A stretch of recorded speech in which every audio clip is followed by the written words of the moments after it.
Brian Gearinger, his wife Jane Yang, and their 10-year-old son had a home off of Parker Hill Road. The night of the fire, they escaped that home with no warning from their government or any neighbors or friends. Not able to get the cars out of the garage, they fled on foot. Brian is an attorney. Jane is a head and neck surgeon. For Jane, it's still too painful to talk about the experience. So Brian is telling the story for his family, his community, and the future. PG&E failed us. And the irony is, I'm a lawyer. 25 years ago, when I was a young lawyer at a law firm, I represented a tree trimmer. We sued PG&E for causing fires because they didn't trim around their trees, they didn't maintain their equipment properly. And that was 25 years ago. And I was also involved, because my client testified, at the criminal trial of PG&E. PG&E was criminally prosecuted in Nevada County in 1996 and convicted for causing a fire up there, for failing to do what they're supposed to do. So we, society, Northern California, we need to figure out how PG&E does what they're mandated by law to do, keep their equipment safer. We had a soccer game down in Marin County where we drove another boy home, and I have a distinct memory of stopping in Petaluma for hamburgers and coming home, and the contrast, the next day, the next week, was like that happy Sunday evening soccer and just normal night.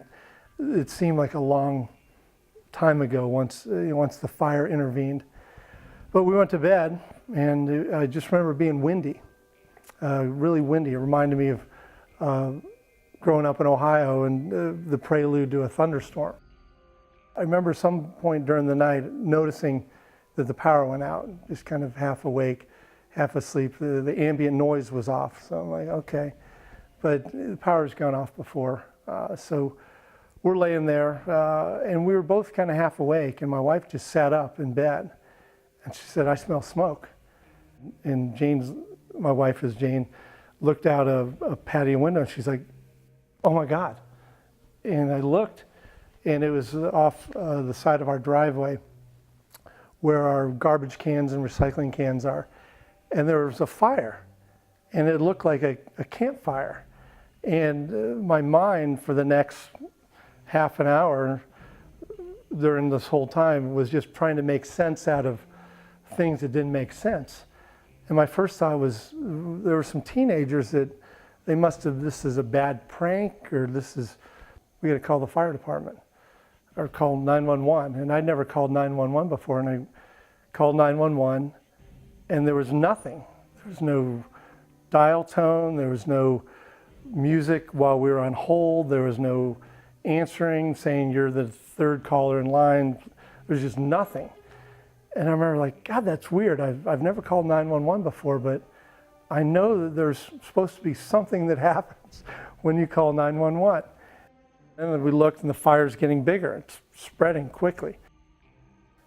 Like, we don't hear anything. There's no sirens. There's no nothing.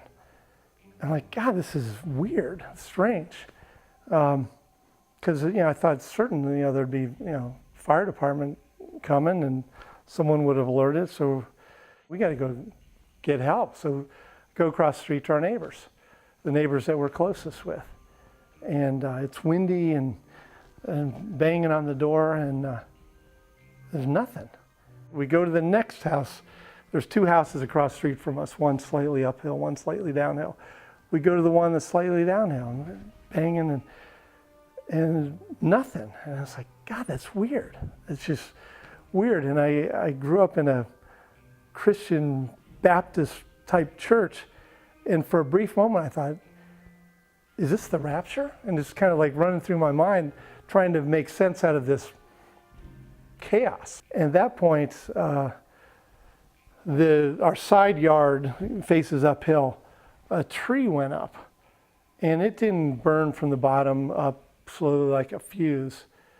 It went up, and I've said this so many times, my son repeats it, even though he doesn't it went up like a Roman candle. Like, I've never seen anything like it. And going back now, it's about a 60-foot tall tree. And my wife said, "You've got to go warn them." And this was our uphill neighbors.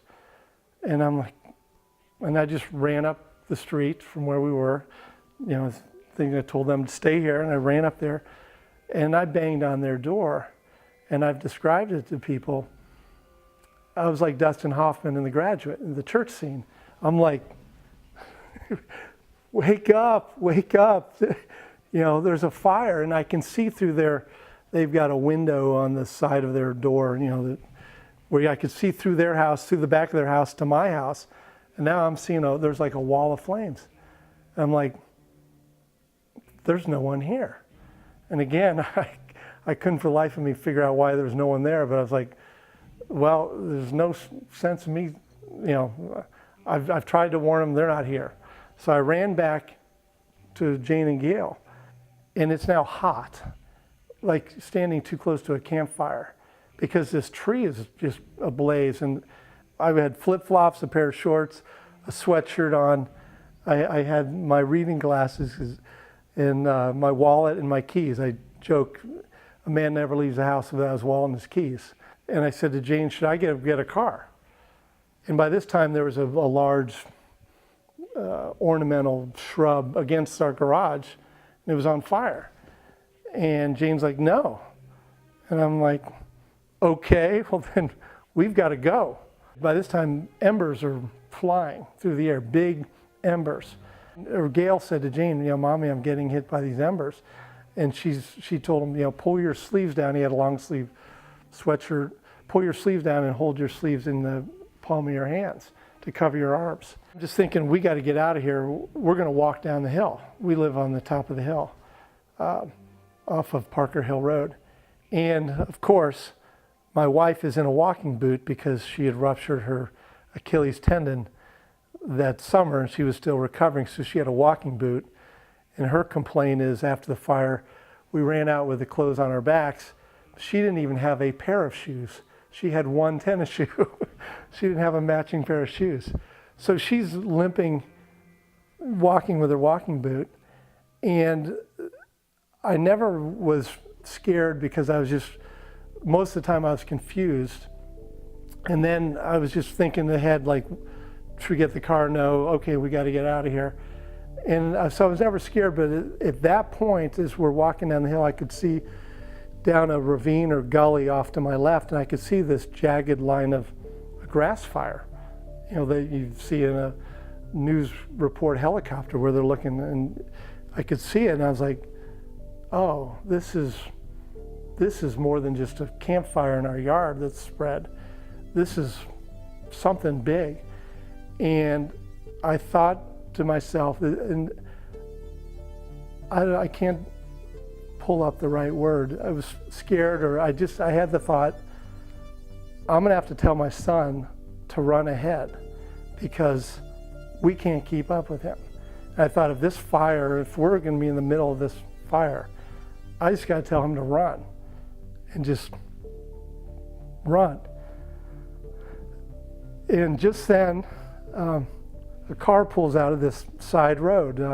There's a private road, and this car pulls out, and we're like, stop, please help us. And very rarely in your life do you frantically scream help and mean it, and I'm like, help us.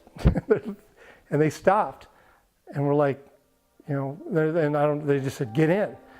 And they had a 4-door car. And I just remember their back seat was full of framed pictures, a couple boxes. So they had about 5 minutes to throw all of their stuff in their car. And they're like, get in. And I remember I'm tall and I had trouble getting in. We're just laying on top of their stuff. And I'm like, what's going on? They're like, there's a fire, and we just found out and we're getting out of here. I'm like, can you take me to my office? Because I had my keys and I had my wallet. And they drove us to our office, and we're like, hey, we introduced ourselves, and they're Kevin and Maureen, and I've since tracked them down, and we've exchanged some emails. And at some point I want to meet them face to face and thank them, because they rescued us. They were the good Samaritans who helped us. You know, my son's 10, and I want him to watch this, be able to watch this someday, 20 or 30 years from now, through adult eyes. And I think he might get a glimpse or an understanding of how much Jane and I love him, and how much we really focused exclusively after the fire to make things normal, starting with getting this house and deciding we're not going to be victims. He's not a victim, and you know, knock on wood, I think we succeeded. And you know, it's a work in progress.